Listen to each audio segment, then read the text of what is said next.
Ketemu lagi dengan cerita Majenang. Di cerita kali ini kita akan mengupas atau membahas tentang banjir yang melanda Majenang pada November sampai dengan Desember kemarin. Sebelum lanjut ke video, silakan untuk pencet subscribe dulu dan bunyikan lonceng notifikasi agar selalu update dengan channel ini. Proses evakuasi warga paling ujung Dusun Rejasari menuju musola.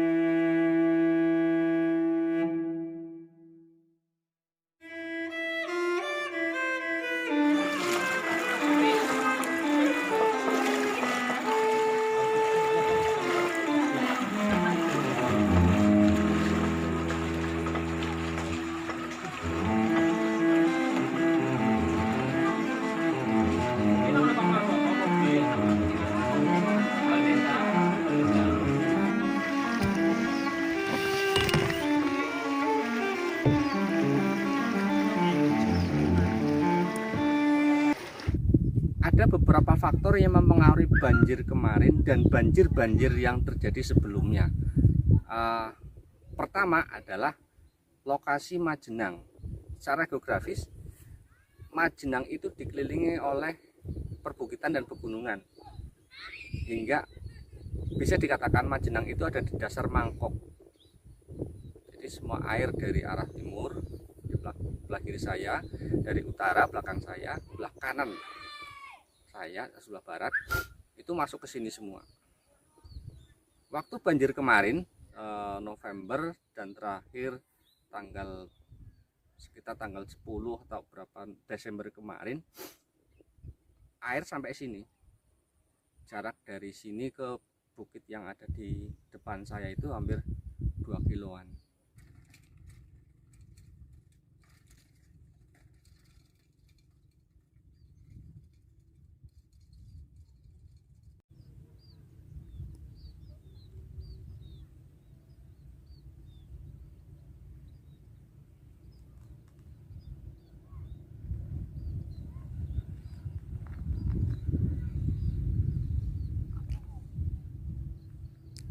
Inilah batas-batas mangkok Majenang. Terlihat yang berwarna agak kebiru-biruan itu adalah perbukitan. Yang sisi timur.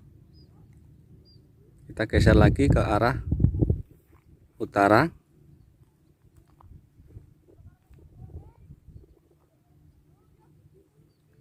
Ini udah mulai ke arah barat, dan di sana terlihat puncak bukit tertinggi yang ada di Majenang.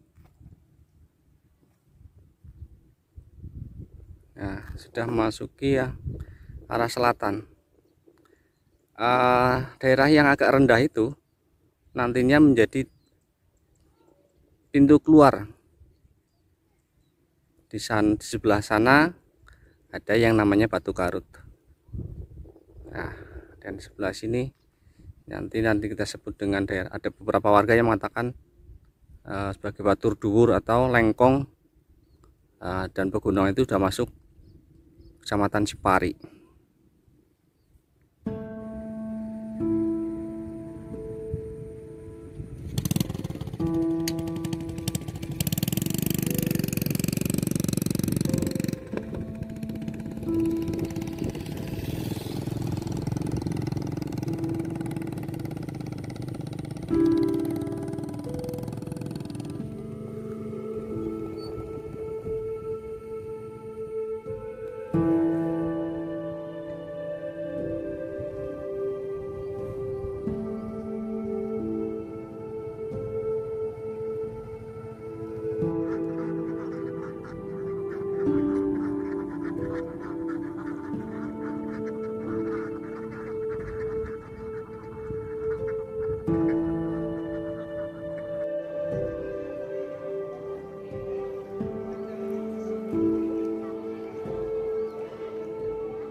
Bisa dilihat sisa ketinggian air itu hampir rata dengan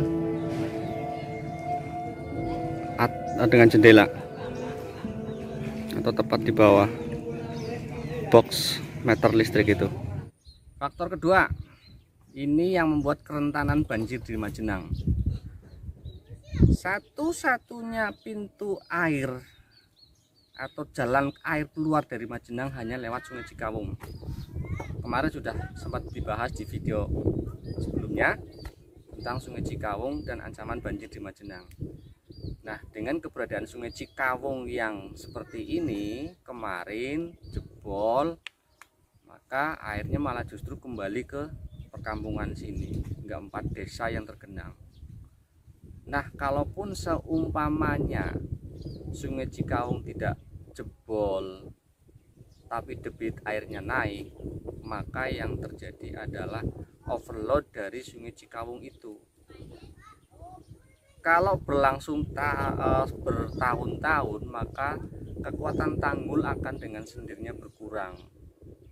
Ditambah lagi dengan perawatan yang minim, maka kerentanan tanggul jebol makin tinggi. Terbukti kemarin terlihat sendiri tanggul jebol bukan hanya di Cikawung tapi juga di Sungai Cilopadang, Sungai Cileme, bahkan Sungai Cijalu juga jebol.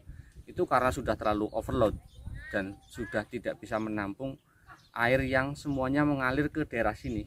Ini daerah-daerah yang kita bisa dikatakan sisi selatan Majenang yang sudah sangat dekat dengan Sungai Cikawung.